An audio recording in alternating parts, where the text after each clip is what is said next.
Sup, you beautiful bastards. Welcome back to the Philip DeFranco Show. I got a jumbo-sized one for you today, so buckle up, hit that like button, and let's just jump into it. Starting with, today is a glorious day. It is a fantastic day for me, and that is because I can now finally live my truth and live my best life. Because Twitch just changed their terms of service to say that I can now twerk and grind on their platform. The Philip DeFranco Show about to look so different. No, but yes, no to me doing it. Yes to this is a thing that's happened. But the streaming platform now unveiling major policy changes regarding sexual content. And this notably coming as, there's been a controversy on the platform, though there's always a controversy on that platform. But specifically, there's been an increase in mostly female streamers appearing topless. So usually just because the camera's framed to show the upper part of their chest so that their nipples aren't exposed. And well, technically, this falls in line with Twitch's nudity policy because no nipples are seen. Many thought that it was pushing the limits, right? People arguing, they're using a loophole. They're skirting the rules. They're making sexually suggestive content. Others saying, think of the children that might have access to it. And actually, with this criticism, we ended up seeing one streamer, Morgpie, whose topless streams went viral, getting banned from Twitch this week. Though for her part, she claimed she was never actually topless, even though it looked like that on camera. But still, there were more calls for action to be taken, and Twitch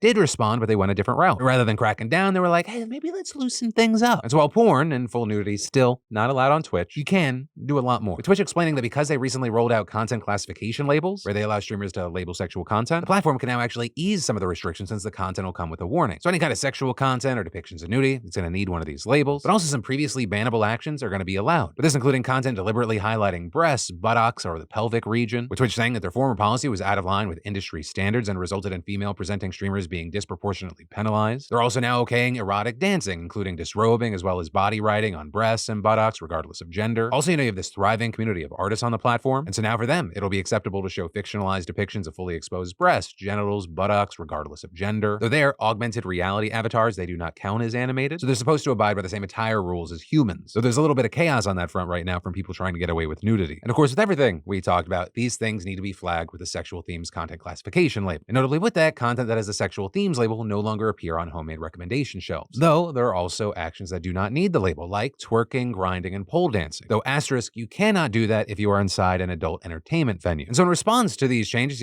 some have accused Twitch of turning into a cam girl site, though you had others defending it, like Asmongold saying, hot take, Twitch isn't and has never been a safe space for underage people. Everyone fixates on boob streamers, but the reality is that many Twitch streams cover topics and have conversations that would be wildly inappropriate for minors to be involved in. New Twitch changes are a W. You also had streaming creators like Hassan Piker concerned not about how streamers are going to handle this, but how Twitch will, especially when it comes to the content labels. I can foresee this becoming a major problem where Twitch starts literally labeling female content creators who are not trying to appear sexually suggestive because people are mass targeting them or some shit with big honkers, even if they're not talking about their big honkers at all, and then they just get slapped on with that penalty, hitting you with the slut marker. You know what I mean? It's like slut shaming. Since Twitch will actually apply these labels if the streamers forget, he thinks they might end up abusing them by throwing them on streams that don't actually need them. Arguing that there's so many women on Twitch who don't even do anything sexual, but they're still viewed that way by the community just because they're women. Pokimane comes to mind, and yet for her entire career,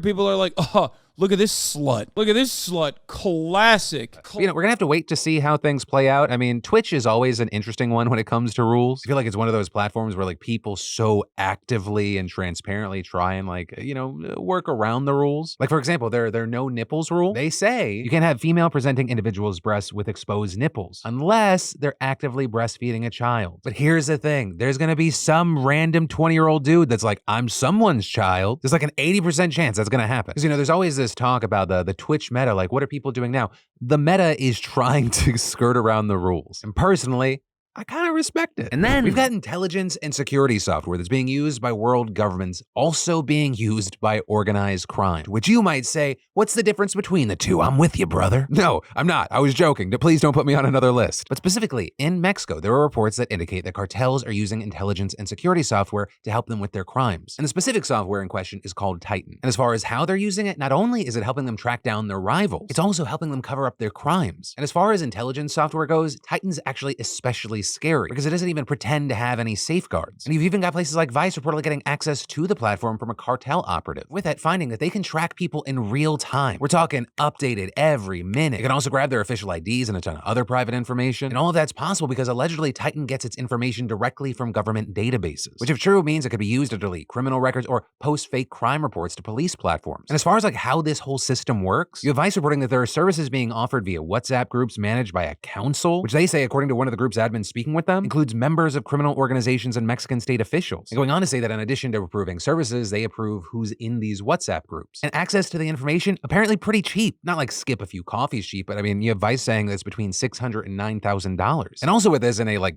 darkly genius move, these same groups also sell signal jammers. So that when someone is kidnapped using Titan, that same software can't be used to track them. Now, when it comes to actually processing a request for Titan info, it's often done by a state police commander who then delivers the information on an agreed upon time. Or it can reportedly be a huge source of income for commanders, right, who buy up bulk licenses of the software and then sell the access directly to the highest bidder. With all this, you have Vice claiming that they've spoken to people at a number of organizations who obtained information through Titan who told them the platform is Mexican, it was developed here in Mexico, but people from Israel worked on the back end. Which, if true, would not actually be surprising since many Israeli firms are on the forefront of this kind of technology, right, with that including Pegasus, which the Mexican government's known to use. But still, even Vice admits they do not know for sure who actually made Titan. This is the worst part, is that this database, despite being made for the government, is allegedly being used far more often by organized crime. And so for privacy advocates, right, all of this is just yet another example of how such large data collection platforms and these databases, they're far more dangerous than they have benefits. But with all that said, I gotta ask you, what are your thoughts here? And then, every detail about your life is up for sale. And I feel like this is one of those open secrets that we all knew, but weren't quite sure how to prove. And well, the FTC actually just won a small legal battle to publish its case against the data broker Kochava, and holy shit, doesn't even begin to cover how crazy this all is. Though backing up a bit, the FTC has accused Kochava of violating the FTC Act for collecting, quote, a staggering amount of sensitive and identifying information about consumers. And at the heart of the issue is the fact that the FTC is pretty sure that Kochava's products and databases are capable of identifying nearly everyone in the United States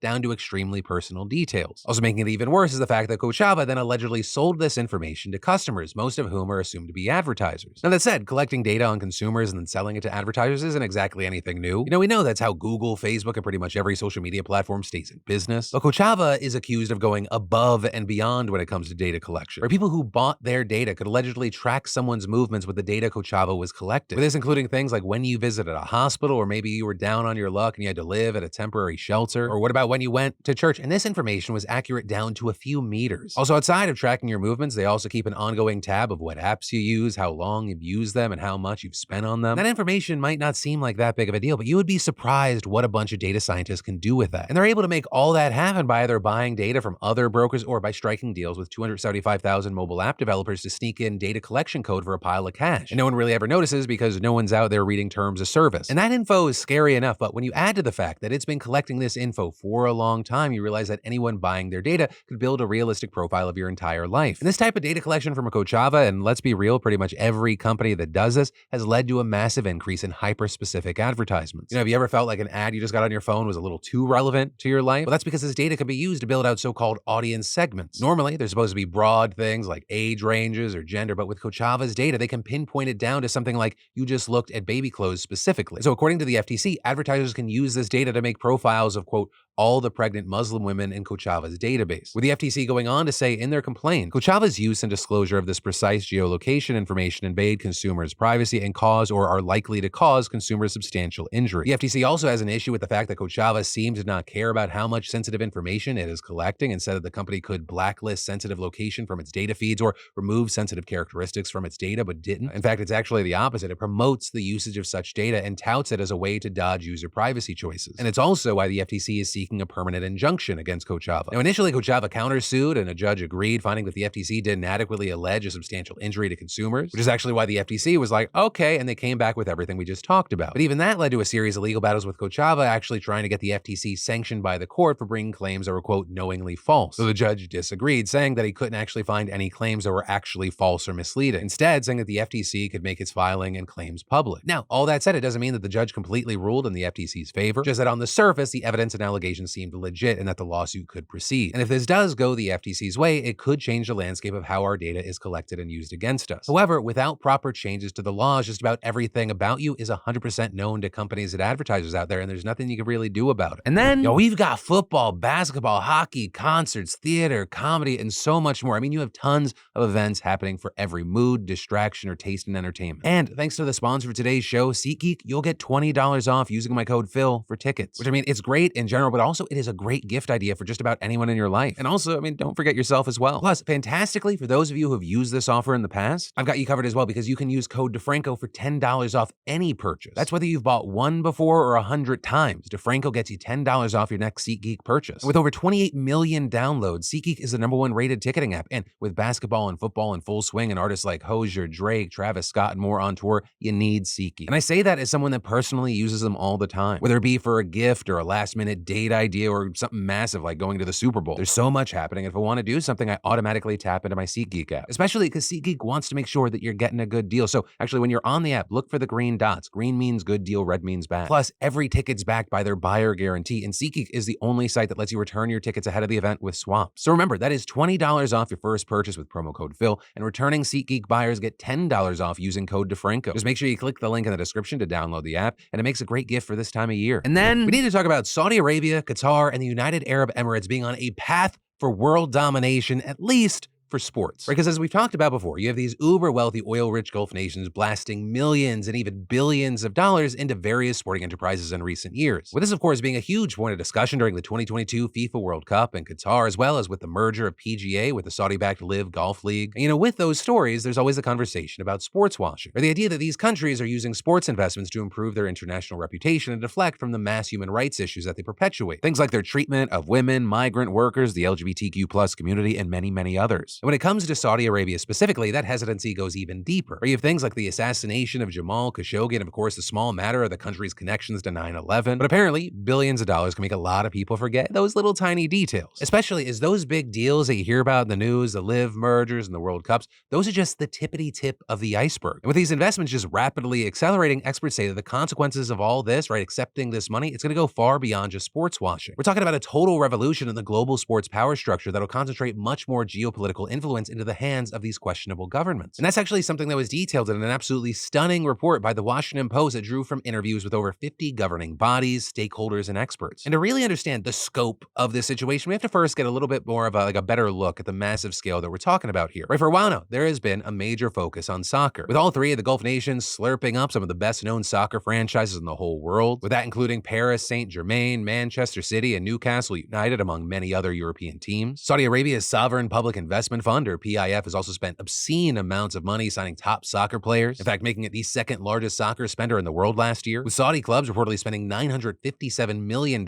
just in the 2023 summer transfer window to attract more top-tier players, ultimately adding 94 players from abroad. But it also goes beyond soccer, and keep in mind, I can't hit on everything. According to the Sovereign Wealth Fund Institute, over $4.5 billion has been allocated to various sports properties by Middle Eastern sovereign wealth funds in the region just in the last 3 years alone. There's, of course, the $2 billion Saudi Arabia spent to launch LIV Golf, and the billions more they're expected to spend with the PGA merger. We also have the Post saying that the Saudi PIF is also eyeing entire leagues as well, and writing that the fund reportedly has attempted to purchase Formula One, WWE, and Qatar-based broadcaster beIN Sports, and it has made overtures that could remake women's golf and the men's and women's tennis tours. And since the World Cup in Qatar last year, which was the most expensive ever, the Gulf nations have been increasingly working to host some of the biggest sporting events in the world, like championships and Formula One races. What's more, there's also been talk of a possible Summer Olympics in Qatar. And it seems pretty likely that Saudi Arabia is going to host the 2034 FIFA World Cup after Australia backed out of the bidding process, making Saudi Arabia the lone bidder. And in fact, more recently, these countries have also made more of a foray into the American sporting industry. You've got the Qatar Investment Authority spending an estimated $200 million to take a minority share in Monumental Sports, which notably controls both of Washington, D.C.'s NBA and WNBA teams, the Washington Wizards and Washington Mystics, as well as the city's NHL team, the Washington Capitals. And according to the Post, that investment, which was approved by the the NBA and NHL this summer made Qatar's sovereign fund the first ever to purchase a stake in a team in the top 4 U.S. sports leagues. And notably, since then, the NBA has said that it is open to more investment from wealthy Middle Eastern countries, with the league also hosting games in the UAE. You also have the UFC dipping its toes in the oil money waters, hosting an event in the UAE the same month as the NBA and announcing plans for fights in Saudi Arabia next year. And all of that's on top of the money for sponsorship and events for multi-billion-dollar corporations in these countries, particularly their national airlines. But analysts and key stakeholders who spoke to the Post said it was that decision by the NBA and NHL to allow Qatari investment that really moved the needle here, right? Opening the floodgates for oil dollars to pour into American sports and create a new era of foreign funding. With many experts saying that what we are seeing now, this is just the beginning. And Mark Gannis, a sports consultant who works in these kinds of deals, saying, to use a sports analogy, we're not even midway through the first quarter. This is a megatrend, one that is going to be growing for the next decade or longer and will crescendo probably in 2 decades or so. But this, as many officials in the industry and the US government are worried that we don't know yet the full ramifications of accepting that oil money from these nations. And again, experts say that these consequences will go beyond sports washing, with one explaining, sports washing is a moral claim, and it has merit, but it fails to capture the full scope of their ambitions. They are angling to be global players, and they're trying to achieve this in a few different ways. First, just the very surface level, sports have long been an incredibly important geopolitical tool. They foster patriotism at home, they promote diplomacy abroad, and they're a massive part of the global economy. And so as a result, power in international sports translates to influence in world politics. But experts say that investments in sports also bring about economic changes that allow countries to consolidate their power even more. With Gannis here saying those changes are going to alter the region forever. It's enormous, and it's going to keep getting bigger and more significant as time goes on. It's transformational what is happening right now. This is actually something that we've seen in the past. Right? For many, many years, Europe and North America were really the major powerhouses in sports, hosting events and setting rules for the rest of the world. But then the 1988 Olympics in South Korea changed a lot. Not only did those games essentially rebrand South Korea in the eyes of the West, which helped its rise as a geopolitical player, they also prompted China to pursue the Olympics. And after that, China put a ton of investment in sports, eventually leading to the country hosting the games in 2008 and 2022. And that gave it tremendous power in the global economy, with its rise in the sports power structure happening at the same time as becoming a powerful global trade partner, which is why you have experts saying that the Middle East is using the exact same playbook as China, a playbook that can result in incredible economic and geopolitical benefits. Success brings return on investments, building stadiums and infrastructure stimulates the economy. Those stadiums and infrastructure attract tourism and foreigners who want to live and work in these countries, which grow their economies even more. And with building out their economies, it also opens doors for these nations to engage in more global trade and commerce. And so the combination of increased trade, tourism, and foreign workers gives them a seat at the global table and a lot more influence as a result. And again, that is on top of the influence they already attained by being a major sporting powerhouse. And of course, with all that power comes the ability to distract from all the bad shit going on within their borders and them rebranding themselves. But sports washing is just one of the many elements at play here. In fact, Mohammed Bonesaw made that abundantly clear in an interview he did on Fox News in September, where he literally said, well, if sport washing gonna increase my GDP by 1%,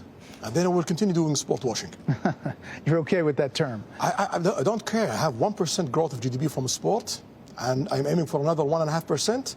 Call it whatever you want. We're going to get that 1.5%. It's all about building up that economic power and utilizing it to get more geopolitical influence. And that's also something that's backed up by experts with, for example, Simon Chadwick, a professor of sports and geopolitical economy at Schema Business School in Paris, explaining, what we are now beginning to see is this intersection of geography and politics and economics shaping sport. What countries are trying to do is to build identity, accumulate power, project that power, and exert influence through sport. And continuing, in policy terms, the United States and the European Union, Britain, France, and others need to start responding to what now confronts them in elite professional sport, and saying if they don't, they're going to wake up one morning and they'll find that they're in serious trouble. Now, with all that said, some people have argued that there are some benefits here, where there are plenty of people who think that any money going in to prop up the sporting economy is good regardless of where it comes from. You even have others arguing the transformation these countries undergo help these nations become more progressive, and some athletes have already seen that. But that said, the pessimist in me wonders how much will they actually change, especially given their societal power structures. And this, as plenty of experts and officials are concerned about the implications of allowing oppressive regimes to gain so much power and influence in the world order. But with all that said, I gotta ask you, what are your thoughts here? And then, I've been and will continue to shop a lot online right